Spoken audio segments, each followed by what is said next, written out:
구원받은 이방인 고넬료. 뿔이라는 의미를 지닌 고넬료는 주 69년 가이사라에 주둔한 이달리아 대의 백부장인 로마 군대의 고급 장교이다. 사도행전 10장 1절.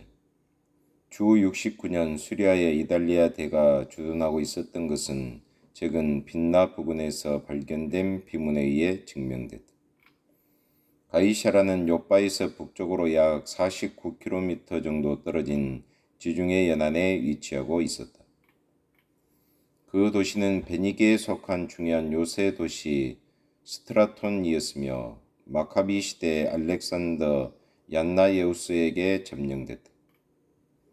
가이사라는 주 1세기 당시 이스라엘 군사 및 민간의 수도였으며 로마 행정관들의 거주지였다. 주 1세기 이스라엘 땅에 거주하던 로마 군인들은 대체적으로 식민 백성들에게 난폭하게 행동하여 유대인들의 원성을 사고 있었다. 백부장 고넬료는 그런 로마 군인들과는 매우 다르게 온유하고 경건했다. 할례 없는 이방인임에도 온 가족이 여호와 하나님을 경외하며 가난한 유대 사람들에게 사비를 털어 열심히 구제했다. 세계 최고의 로마 군대 소속 고급 장교가 다른 사람들의 이목에도 불구하고 유대인 과와 과부 나그네들을 섬겼던 것이다. 그는 정통 유대인의 전통에 따라 쉬지 않고 하루 3차례씩 정해진 시간과 장소에서 정확하게 기도했다. 백부장 고넬료는 로마의 이교주의와 우상 숭배에 과감하게 맞서 이스라엘이 섬기는 참 신이신 여호와 하나님을 섬겼다. 어느 날 백부장 고넬료가 제9시 표준 시간 오후 3시에 같은 장소에서 기도하고 있을 때 하나님의 사자가 환상으로 그 앞에 나타났다. 하나님의 사자는 백부장 고넬료에게 다가와 그의 기도와 구제가 천국의 하나님께 상달됐다고 말했다. 거룩하고 정결한 사람을 요빠에 있는 사도 베드로에게 보내 그를 강사로 초청할 것을 지시했다. 사도 베드로의 입술에 미리 넣어둔 하나님의 말씀을 그의 가족들이 듣고 성령을 받으라는 특별한 명령이었다. 백부장 고넬료는 하나님의 사자의 지시대로 즉시 경건한 사람과 하인들을 요빠에 있는 베드로에게 보냈다. 로마의 고급 장교가 비천한 식민지 백성 베드로에게 사람을 보내는 것은 매우 이례적인 사건이었다. 당시 세계는 종교 간 대립이 매우 심했고 종파 간 교세 확장을 위한 유혈투쟁이 비일비재했다. 명성 있는 로마 부대의 장교가 신흥 기독교를 신봉하는 정통 유대인을 초청한 것 자체가 당시로서는 매우 어려운 결단의 산물이었다. 유대인을 자신의 가정에 초청함으로 로마인으로서 자신의 입지에 직격탄을 맞을 수도 있었다. 백부장 고넬료의 부하들이 하룻길을 걸어 요빠 피장이 시몬의 집에 도착했다. 그때 사도 베드로는 시몬의 집 지붕 위에 올라가서 기도하고 있었다.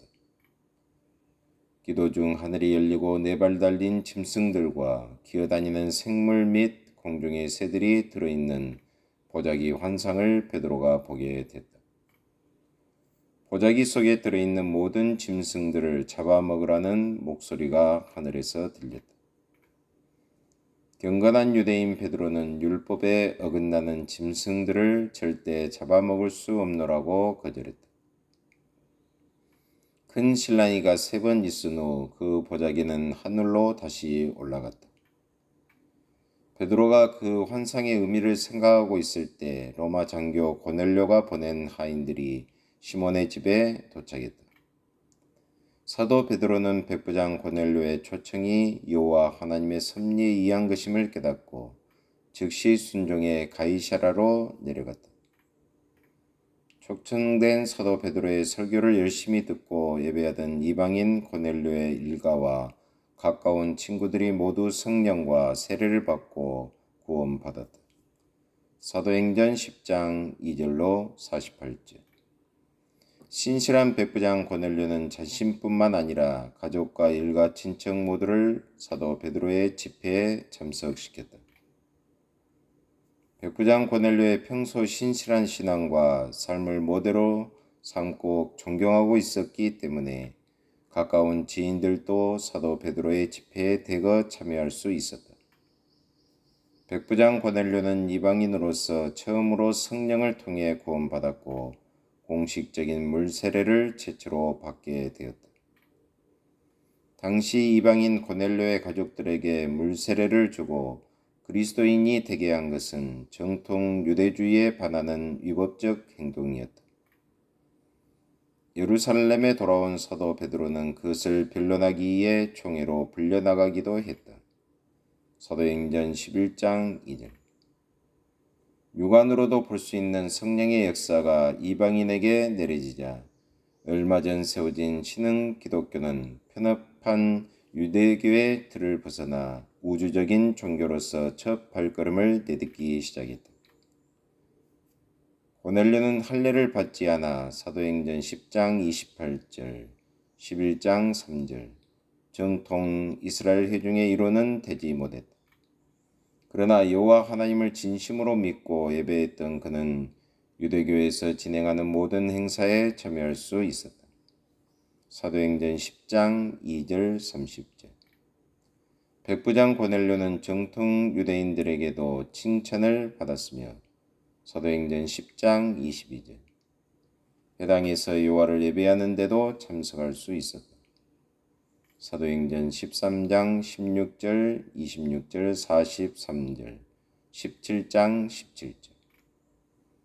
자신과 가정이 엄청난 어려움을 당할 수도 있는 상황에서도 꿋꿋이 여호와 하나님을 향한 겸손한 신앙을 지킨 백부장 고넬료는 놀라운 기적을 가족과 함께 경험했다.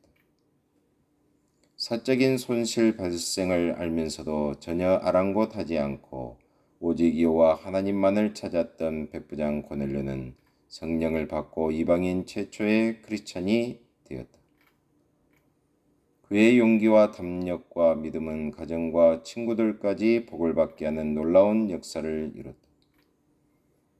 공동체 속에 있는 신실한 지도자 한 사람이 이웃들까지 행복을 누리게 하는 복의 통로가 되었다.